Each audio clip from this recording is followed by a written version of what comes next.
एवं भगवान श्री सामरिया सेठ की पावन अनुग्रह में आज हम आप सभी लोग इस श्री महा ग्रंथ रामचरितमानस पुराण अंतर्गत हम आप सभी लोग आज सप्तम दिवस की कथा में प्रवेश करेंगे। कल की कथा में हमने भगवान की दिव्य लीलाओं को श्रवण किया कि विश्वामित्र जी ने महाराज दशरथ से याचना की और भगवान श्री राघव को लेकर वन में गए। वन में जाकर भगवान ने ताड़का नाम की राक्षसी का उद्धार किया, सुबाहु और मारीच का उद्धार किया। उसके बाद भगवान श्री राघव और उनके भैया लक्ष्मण जनकपुर में आते हैं। राजा जनक के मनोरथ को सिद्ध करके भगवान ने धनुष का भंजन किया है और उसके बाद भगवान और परशुराम भगवान का पावन मिलन हुआ है। परशुराम भगवान मैया रेणुका और जमदग्नि के पुत्र साक्षात भगवान श्री हरि नारायण के ही अवतार कहे गए हैं।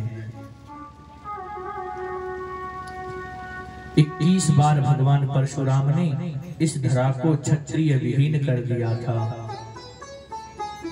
तो बोले महाराज जब क्षत्रिय विहीन हो गया था तो उसके बाद फिर ये संतति आगे कैसे चली? बोले परशुराम महाराज गर्भस्थ शिशुओं के ऊपर कोई कुठाराघात नहीं करते थे और भगवान परशुराम जो धर्म आचरण करने वाले राजा थे उनके ऊपर भी कभी क्रोध नहीं करते थे। पापात्मा और दुष्टात्मा जितने राजा थे उनका संहार महाराज परशुराम भगवान ने किया था। लेकिन जितनी बार भगवान परशुराम ने इस धरती को क्षत्रिय विहीन किया तो उसका दान ले जाकर महाराज भृगु को देते थे और भृगु महाराज पुनः राजाओं को प्रदान कर देते थे। 21 बार जब कर दिए तो फिर भगवान परशुराम को भृगु ऋषि ने कहा कि अब दान लेंगे उससे पूर्व आपको हमें एक वचन देना पड़ेगा। तो बोले क्या वचन देना पड़ेगा?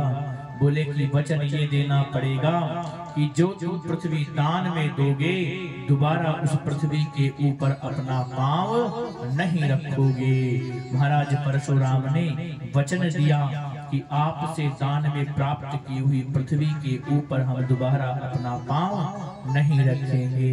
21वीं बार महाराज भृगु को पृथ्वी का दान देने के बाद महाराज परशुराम भगवान महेंद्रगिरी पर्वत पर चले जाते हैं। राघव जी का सुंदर दर्शन करके भगवान राम कहते हैं परशुराम महाराज आप तो हमसे हर प्रकार बड़े हैं, हम तो केवल राम हैं, आप तो परशुराम हैं। हम तो महाराज क्षत्रिय हैं, आप तो हमसे श्रेष्ठ ब्राह्मण कुल में हैं। हम तो महाराज रजोगुणी हैं, आप तो महाराज तपोगुणी हैं, सिद्ध गुणी हैं। हम तो आपके आशीर्वाद से पलते बढ़ते हैं। महाराज जो ब्राह्मणों के संग मित्रता करता है उसका तो संसार में वैभव बढ़ता है। भगवान राघव ने आज परशुराम भगवान को प्रणाम किया है और परशुराम महाराज भगवान के दर्शन करके आनंदित होके महेंद्रगिरी पर्वत पर जाते हैं। और यहाँ राजा जनक ने अपनी बिटिया सीता का पाणी ग्रहण भगवान श्री राघव के साथ किया है। बोले रामचंद्र भगवान की। महाराज जनक जी के छोटे भाई थे कुशध्वज, उनकी भी 3 पुत्रियां थी। महाराज शीरध्वज जनक ने कहा कि हे अवध नरेश राजा दशरथ, हम आपके चरणों में याचना करते हैं कि हमारे छोटे भाई के भी 3 पुत्रियां हैं, आपके भी अभी 3 बेटे हैं। हमारी 3 बेटियां और आपके 3 बेटे, इनका भी विवाह संस्कार एक साथ कर दिया जाए। राजा दशरथ तो गदगद हो गए, बोले शुभस्य शीघ्रम, महाराज शुभ काम में देरी नहीं करनी चाहिए। तो महाराज लक्ष्मण जी के वामांग में उर्मिला मैया को बैठाया गया और भरत जी के वामांग में मांडवी को बैठाया गया, शत्रुघ्न जी के वामांग में सुरकीर्ति को बैठाया गया और चारों भैयाओं का सुंदर विवाह संस्कार होता है। बोले राम लला सरकार की, जानकी वल्लभ लाल की। महाराज जो अवध की नारियां थी वो तो महाराज अब विवाह में, एक विवाह जब होता है तो उसमें एक रीत होती है, उसमें ससुराल पक्ष के लोगों को गाली दी जाती है। बधावा गाली देने के बाद उन्हें बधाई में दक्षिणा भी दी जाती है। तो महाराज जो अवध की मिथिला की जो नारियां थी, जो मैयाएं थी, वो भगवान के सौंदर्य को देखकर भगवान को गाली सुनाने लगी। बोले अरे हमने तो सुना है अवध में हवन करने से बेटा पैदा होते हैं, क्या अब राजा दशरथ यज्ञ किए थे तो यज्ञ की धुआं से बेटे हो रहे हैं, क्या राजा दशरथ में सामर्थ्य नहीं था जो यज्ञ से बेटे हुए? तो महाराज राघव जी तो शर्मा कर नीचे देखने लगे, तो लखन लाल से तो रहा नहीं गया। बोले अरे हमारे यहाँ तो यज्ञ से बेटे होते हैं, पर तुम्हारे यहाँ तो जमीन से बेटियां पैदा होती हैं। बोले लखन लाल की।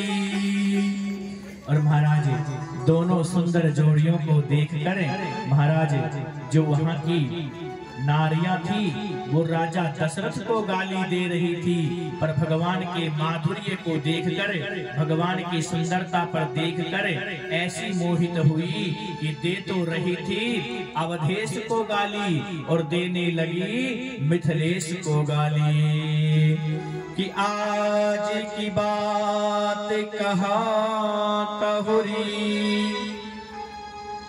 एक कौतुक देखो है बड़ो भारी, आती बारात जो सेवन को तबे नारी चढ़ी मिथिलेश अटारी।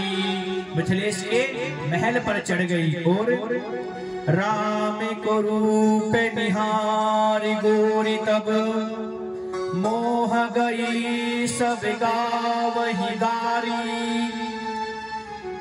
अवधेश के नाम को भूल गई और मिथिलेश को देवन लागी गारी, मिथिलेश को देवन लागी गारी। धर ध्यान सुनो धनुधारी, गारी मिथिला की, धरि ध्यान सुनो धनुधारी, गारी मिथिला की, धरि ध्यान सुनो धनुधारी, गारी मिथिला की।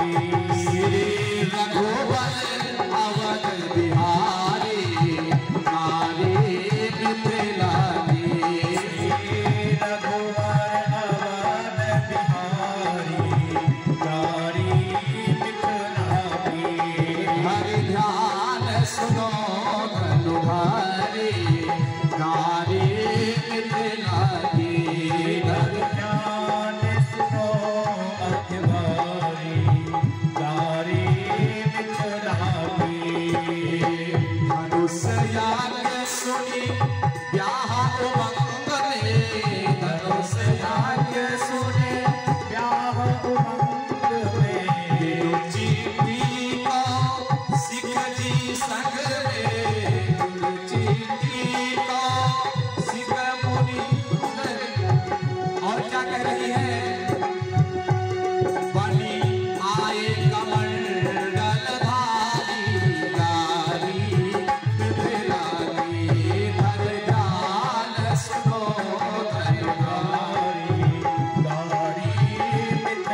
हमने लिए मध्य शिला के मन मोर मुदलिए मध्य शिला के प्रगट करी पग धूल उड़ा के प्रगट करी पग धूल उड़ा के ओ राजकुमार यामदारी क्या कह रही है राजकुमार यामदारी नारी मिथिला की धनु जान सुनो नारी मिथिला की भजव पाप को मान न लाओ भजव पाप को मान न लाओ सिय की कृपा है भाग्य मनाओ सिया की कृपा है भाग्य मनाओ अरे मिले जनकपुरी ससुराल